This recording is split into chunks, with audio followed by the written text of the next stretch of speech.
اب کچھ خبریں کھیل کے میدان سے۔ پاکستان سپر لیگ کے سیزن 4 کی فاتح ٹیم کوئٹہ گلیڈیٹرز نے ہیڈ کوچ معین خان نے کپتان سرفراز احمد کو ناقص کارکردگی پر آڑے ہاتھوں لے لیا۔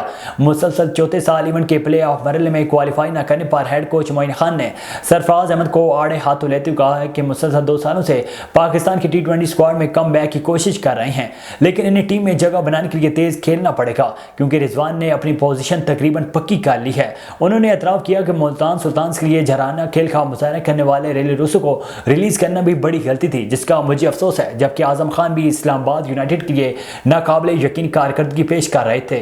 معین خان نے کہا ہے کہ اعظم خان کو رواں سیزن میں اس لیے ریلیز کیا کہ کپتان کی بطور کیپر موجودگی کے باعث ان کی جگہ نہیں بن رہی تھی۔ پاکستان بیس بال فیڈریشن کے زیر اہتمام 70ویں نیشنل ویمن بیس بال چیمپئن شپ کا آغاز ہو گیا۔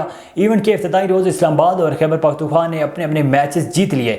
پاکستان سپورٹس کمپلیکس اسلام آباد میں چیمپئن شپ کے افتتاحی روز پہلے میچ میں اسلام آباد نے بلوچستان کو 9-4 سے شکست دی، جبکہ دوسرے میچ میں خیبر پختونخوا نے سندھ کو 9-2 سے ہرایا۔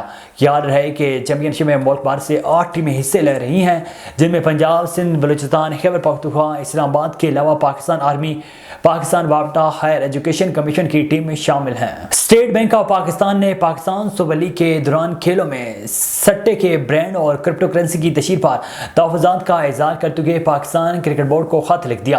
اسٹیٹ بینک آف پاکستان کی جانب سے پاکستان کرکٹ بورڈ کو لکھے گئے خط میں کہا گیا ہے کہ پی ایس ایل کے کامیاب انعقاد پر ہر ممکن سہولیات دینا چاہتے ہیں، کیونکہ پی ایس ایل کھیلوں کے فروغ اور پاکستان کے مثبت چہرے کا پرچار کرتا ہے۔ مرکزی بینک کی جانب سے لکھے گئے خط میں کہا گیا ہے کہ پی سی بی کا آفیشیل پارٹنر بیسٹ گن ٹیک انویسٹمنٹ کوئن کرپٹو کرنسی ہے اور ملک قوانین کرپٹو کرنسی یا ڈیجیٹل اثاثے رکھنے کی اجازت نہیں دیتے۔ پی ایس ایل کے دوران کرپٹو کی تشہیر پاکستانیوں کو اس کاروبار کی رغبت دے گا۔